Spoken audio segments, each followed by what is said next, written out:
Okay, let's unpack this. We have a really fascinating stack of sources on the table today, and we are diving straight into the deep end of dark fantasy romance. Oh, absolutely. The deep end is right. Yeah.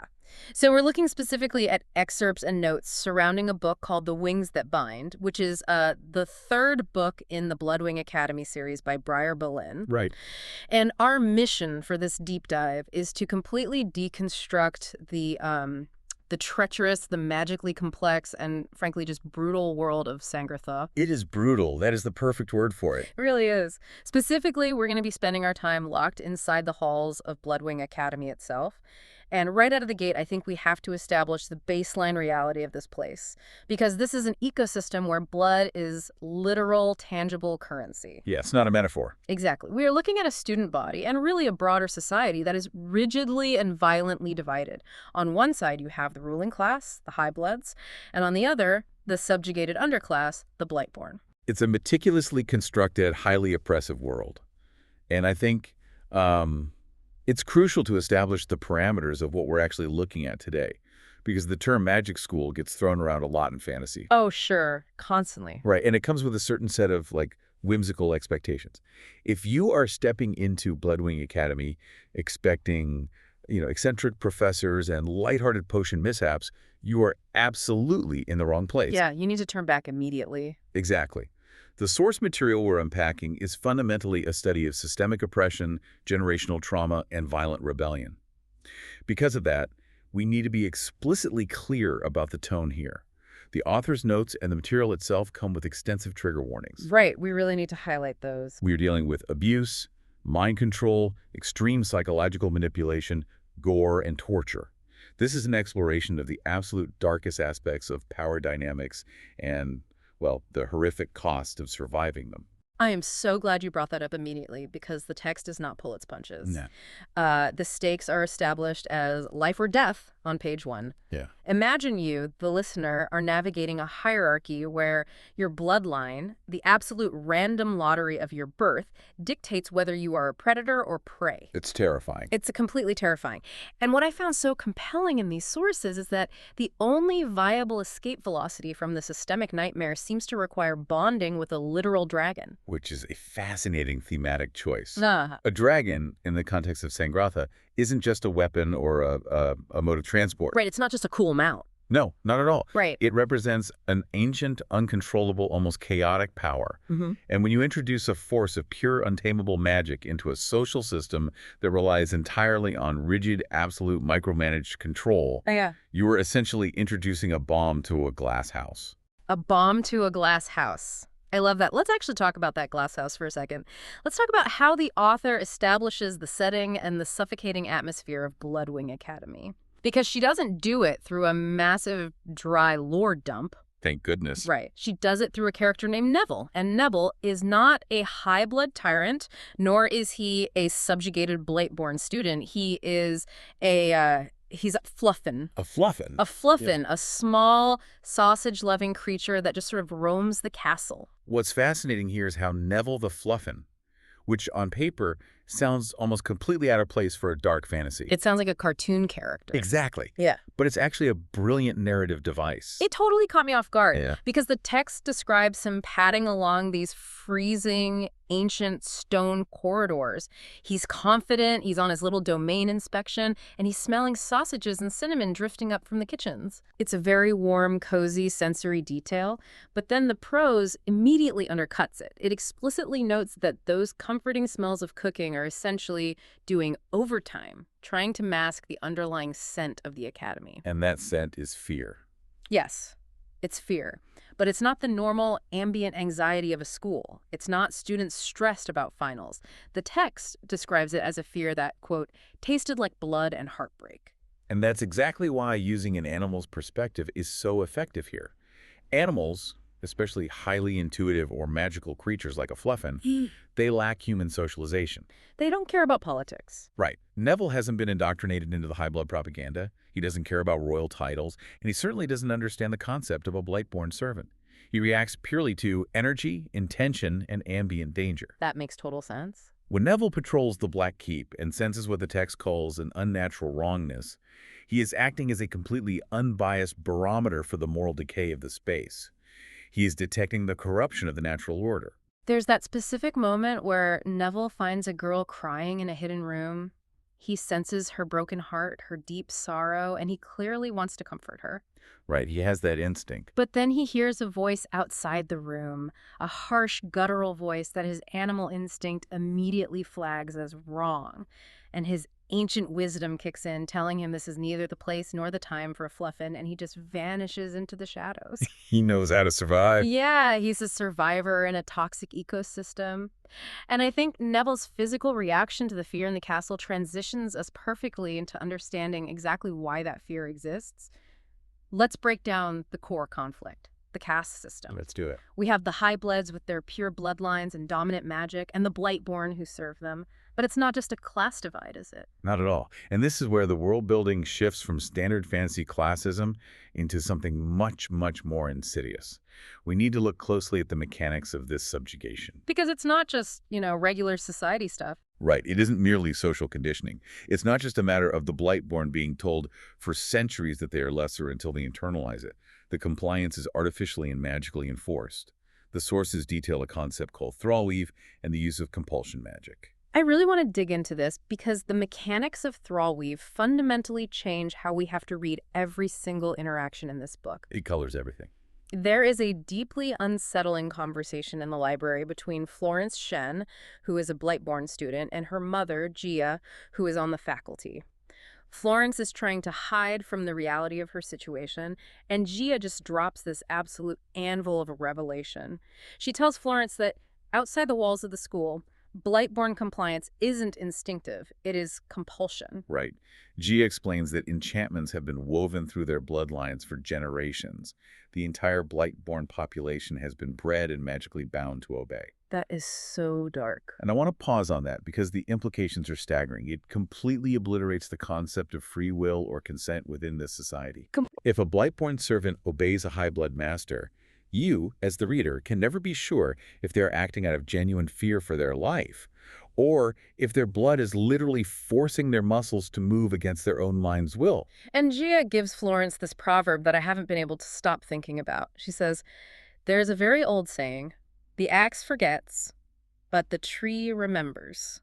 It's a devastating line. And we should really unpack the psychological weight of it because it perfectly encapsulates the mechanism of generational trauma. Let's break it down. So the axe obviously represents the highbloods. They are the oppressors wielding the power. Exactly. When you swing an axe and strike a tree, the exertion is momentary. The axe blade might get a little dull over time, but it remains fundamentally unchanged. It moves on, completely unmarked by the violence it just committed.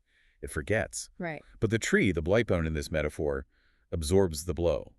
The strike alters its growth, its shape, the way the sap runs. The scar becomes a permanent part of its physical structure. It's embedded in it. Right? And when you apply thrallweave, this compulsion magic, over hundreds of years, that trauma ceases to be just a psychological burden. It becomes a physical genetic inheritance. The Blightborn tree remembers the cuts of 1,000 high-blood axes because the damage is literally coded into their magic. I read that scene slightly differently, or maybe just with an added layer of dread. Oh, Because yes, it's about the trauma altering the growth of the tree. But an axe isn't just used to scar a tree, it's used to fell it, to chop it into firewood. wow. Gia telling her daughter this isn't just a history lesson, it's a warning that the highbloods don't even view them as living things capable of memory. They view them as resources to be consumed. That is a chilling point. But Gia follows up that bleak proverb with a tiny spark of hope. She tells Florence that the chains have bound them for a long time, but, quote, dragons break chains. Which perfectly sets up the central tension of the story. A system this entrenched, this magically reinforced, cannot be dismantled by a peaceful protest or a strongly worded petition. Definitely not. It requires a mythological, almost extinction-level event. It requires dragon fire. Which brings us to the person who currently holds the biggest axe in Sangratha, Victor Dracaro. The big bad. Yes, the primary antagonist of these sources. Victor is the regent who has seized control of Bloodwing Academy. And he is not messing around. He is violently, brutally enforcing the old order and crushing any deviation from high blood supremacy. Victor is a fascinating study in authoritarianism. He isn't the king, he is a regent. But he wears a heavy red velvet cape, he holds court, and he operates with absolute impunity. And what makes him truly terrifying isn't just his magical strength, it's the specific flavor of his control. What do you mean by that? Well, he doesn't just want political dominance, he wants soul-level submission. Right. He addresses the student body and tells them the academy has been besmirched by deviance, disrespect, and disobedience. It's classic fascist rhetoric. Textbook. He's framing any push for equality or empathy as a disease that needs to be violently purged for the health of the institution. He uses public displays of cruelty, blackmail, and horrific magical torture to keep everyone in line. But I would argue that his most effective tactic isn't even the public violence. It's his psychological warfare. Victor views everyone, students, faculty, his own family, as entirely expendable pawns.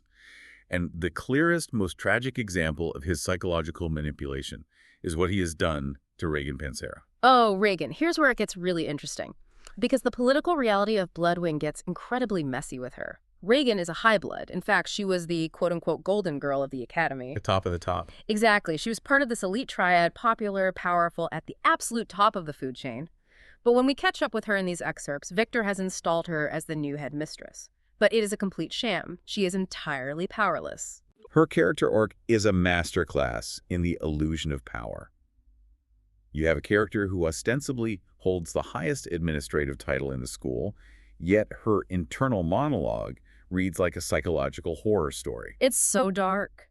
There is a scene where she is standing on the edge of a cliff, the freezing sea wind pulling at her gown, looking down at the jagged rocks below, legitimately contemplating jumping. She describes her own existence as feeling like a corpse. She says, "My first day as queen of the castle, my first day as headmistress of Bloodwing, why did I feel as fragile as the flowers covered with snow, twisted and frozen, like a corpse?" It's such a visceral contradiction. Why would the most popular girl in school, who just got the ultimate promotion, feel like a frozen corpse? Because the text makes it agonizingly clear that Victor has trapped her in an airtight cage. And the bars of that cage are her 8-year-old brother, Persis. Hostage diplomacy. It is the oldest and most brutal form of leverage. Victor hasn't thrown Persis in a dungeon. He has sent the 8-year-old away to be a ward with a fiercely loyalist high-blood family. And we all know what ward means. Regan is under no illusions. It means prisoner. It means a blade resting permanently against her little brother's throat. If she runs, if she resigns, if she even looks at Victor with too much defiance in her eyes, Persis is dead. Or worse, returned to her in pieces, so she has to sit there perfectly rigid, wearing the crown Victor forced onto her head, enduring his control. And the extent of that control is sickening.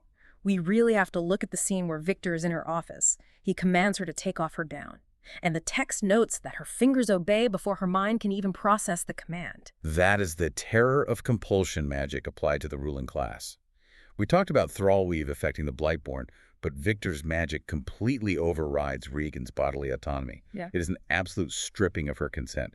Her own body is weaponized against her dignity. And what makes her isolation so complete is that she is alienated from everyone. The rest of the school sees this golden girl suddenly elevated to headmistress, and they assume the absolute worst. Snap. They think she's a collaborator. They think she slept her way into Victor's favor. Everywhere she walks, conversations stop, people glare at her. And she can't defend herself. She can't pull a student aside and say, hey, I'm doing this to save an 8-year-old boy. She has to absorb all their hatred while simultaneously being tortured by Victor. And to compound her lack of agency, we learn that her own father has arranged a betrothal for her to Kajavari, a match she did not choose, orchestrated entirely for political convenience. Just another cage. Exactly. Regan's storyline perfectly illustrates that within a deeply corrupt, authoritarian system, even the beneficiaries, the highbloods, are ultimately victims of its cruelty the moment they show vulnerability. The text notes that she showed weakness by refusing to kill a rival during a tournament. She displayed a single moment of human empathy, and this entire nightmare is her punishment. She realizes too late that high blood ways are, quote, cruel and self-serving. Kindness was for the weak. Her one act of mercy locked her into a cage built of her own prestigious bloodline. It is incredibly bleak. But while Regan is suffocating under the weight of her crown, we have another character who is actively running away from a very different kind of power. Let's pivot back to Florence Shin. Yes, the reluctant dragon rider. Florence is such a fascinating subversion of the typical fantasy trope.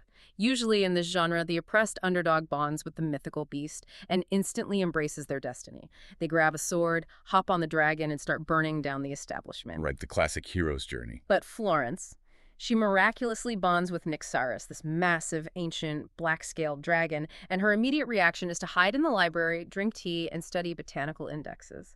She tells Nyxaris outright, "I'm not brave, I never wanted this." Which, if we connect this to the bigger picture, is an entirely rational, grounded response to her environment. We have to view her reluctance through the lens of her trauma. Florence isn't just avoiding a standard call to adventure. She is avoiding a literal execution. Yeah, she wants to live. She has survived her entire life in Sangratha by being invisible. The golden rule for a Blightborn is to keep your head down, do not attract the attention of a highblood, and do not step out of your lane. She tells the dragon, "I'm defenseless, vulnerable, I've always known that. I was Blightborn." Bonding a dragon makes her the brightest, most dangerous blip on Victor's radar. It shatters the fundamental rule of her survival. Precisely. Nyxaris represents an immense, uncontrollable power that the high-blood caste system cannot account for. A Blightborn with a dragon upends the entire magical hierarchy. And Nyxaris is deeply frustrated by her trauma response. Oh, he's so annoyed. He is. He tells her, "I cannot teach someone who believes themselves unworthy, who recoils not just from me, but from her own essence." He recognizes that the system has conditioned her to view herself as small, and he is challenging her to unlearn that conditioning. But her fear is incredibly justified because, as we learn from the sources, Victor doesn't just want to assassinate her. If he just wanted a dead Blightborn, he could have her killed in the hallways and no one would blink. Victor's plan for Florence is so much worse than death. He wants to subject her to an ancient magical process called soul binding. This is where the magical lore gets particularly dark. We learn the mechanics of this from Lady Avari, who explains it to Florence. Naturally, highbloods do not bond with dragons. Their magic is inherently incompatible. It's too rigid, too focused on dominance rather than partnership. They want to rule, not collaborate. Exactly. But Victor refuses to accept that a power like the dragon's should exist outside of highblood control. He views dragons as weapons to be wielded. So if he can't bond the dragon naturally, he decides to steal the bond. Exactly. Soul binding is the forcible, magical merging of a highblood soul with the soul of a natural dragon rider. The ritual completely suppresses the original rider's consciousness. It essentially buries the rider alive within the confines of their own body and magic. The text refers to the resulting state as becoming a living chain. The highblood hijacks the magical tether, using the suppressed rider as a conduit to command the dragon. It is the ultimate violation. It's not just murder. It's the theft of identity, of agency, and of this profound sacred connection to the dragon. And Victor initiates this process in one of the most cinematic, high-stakes scenes in the excerpts. It's an incredible scene. He traps Florence in the headmistress's office, and making it even worse, she's betrayed by Professor Hassan, someone she thought she could trust. Victor unleashes his magic, torturing Florence, literally bringing her to her knees. She's tasting blood. She is entirely helpless against his sheer power. It's the crucible moment for Florence. She has spent the entire narrative trying to run from the conflict, trying to hide in her botanical studies. But in this office, pinned down by Victor's magic, she realizes the system will not let her hide. It will consume her entirely. The sensory details of this rescue sequence are incredible. You have the oppressive weight of Victor's magic crushing Florence, the utter despair of the situation, and then suddenly, the room is ripped apart by wind and shattering glass. The massive window of the office just bursts inward. Yes. And hovering outside, framed against the pale blue sky, is the massive dark shape of Nyxaris. The visual contrast is striking. Yeah. The claustrophobic, politically suffocating space of the headmistress's office being violently breached by the raw, untamed reality of the dragon. And the telepathic exchange between them in that split second is so powerful. Nyxaris' voice rumbles through Florence's mind, filling her with warmth, pushing back against Victor's cold magic. He calls her fledgling, and he says the 4 words she has been terrified to accept. "You are my rider." That affirmation is what breaks her paralysis. She realizes that Nyxaris isn't just a political symbol or a dangerous secret. He is a sentient, fiercely protective partner who will literally tear a castle apart to save her. She finally accepts the bond. It's such a triumphant moment. It really is. They take flight out of the shattered window, escaping Victor's immediate grasp. But crucially, the overarching threat remains.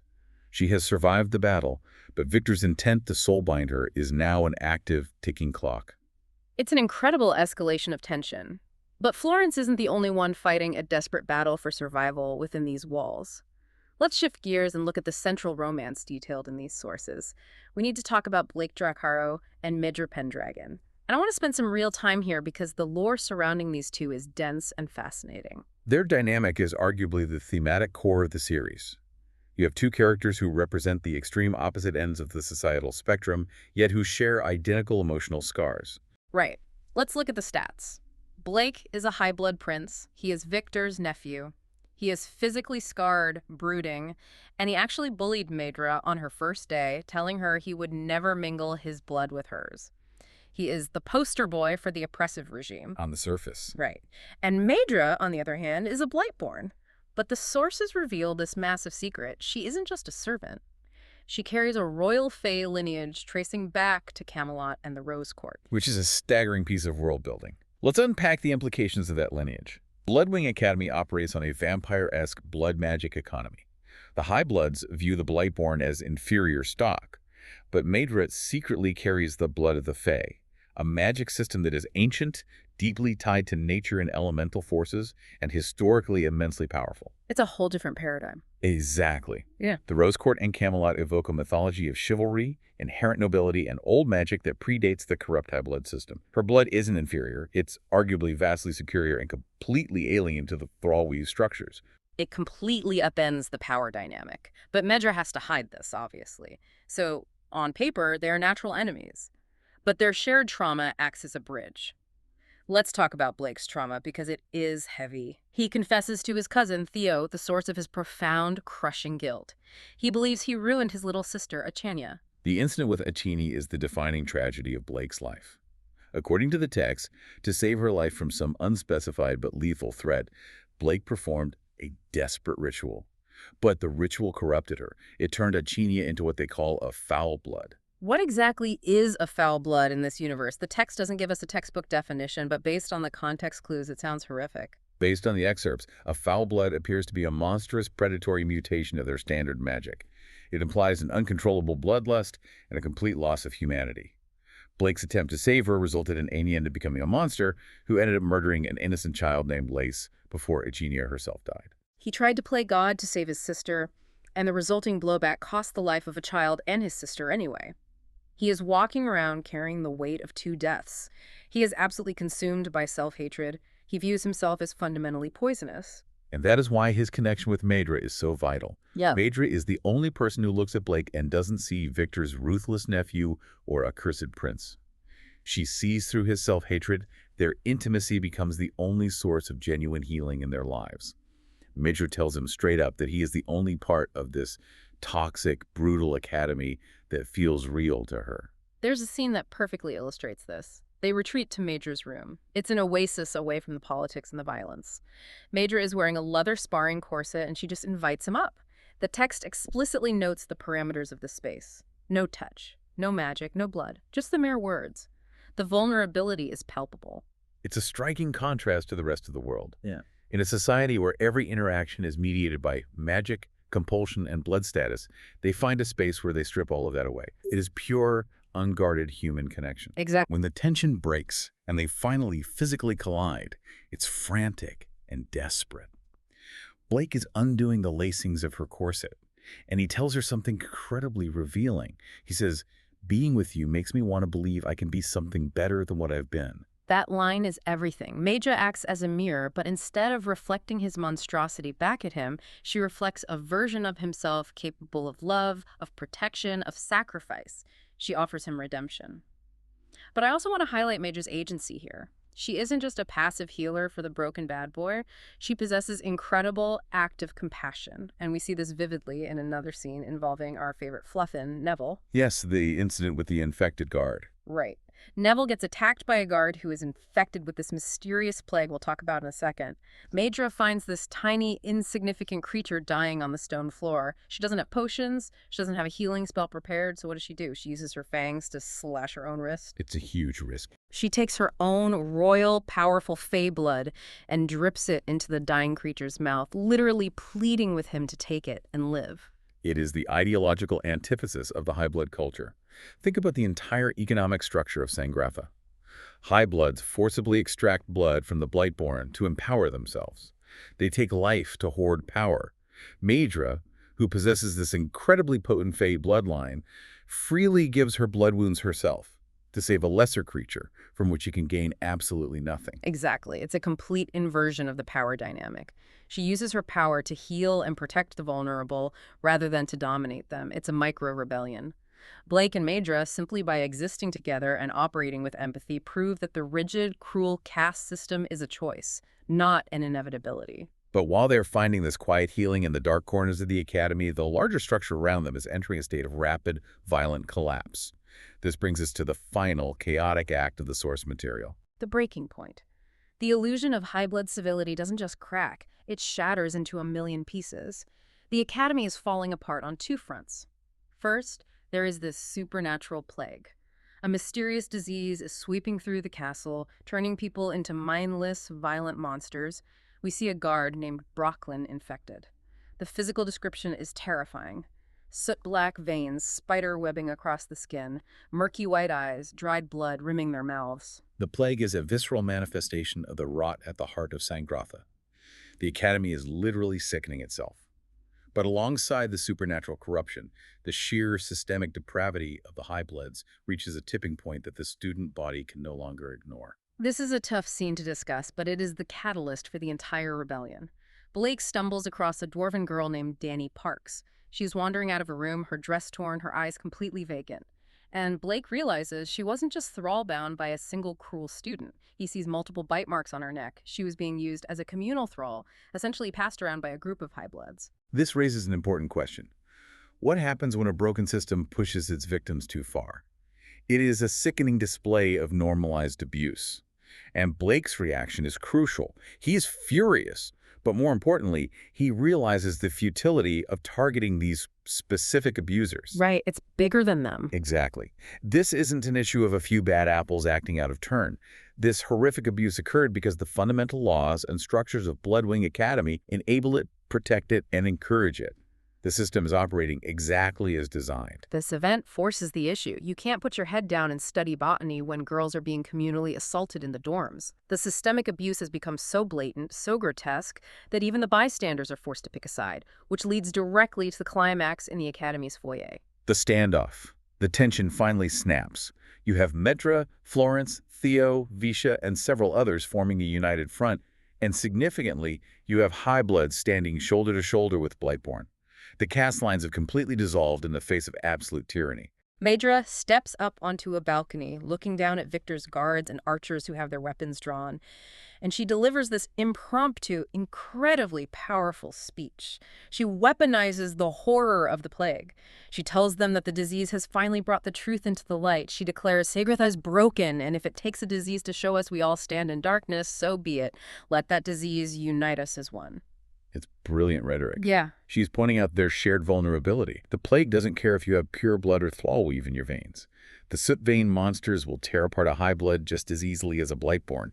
By acknowledging that the entire system is fundamentally broken, she offers the guards and the terrified students a new paradigm. Survival through unity, rather than survival through subjugation. It's a beautiful moment of solidarity. But of course, a speech doesn't stop a tyrant with soul-crushing magic. Victor is still there, and his lust for absolute control is unrelenting. He isn't going to surrender because of a well-delivered monologue. To stop Victor from reclaiming the narrative and slaughtering them all, someone has to make the ultimate sacrifice, and that falls to Blake. The sequence that follows is one of the most breathtaking and devastating in modern fantasy.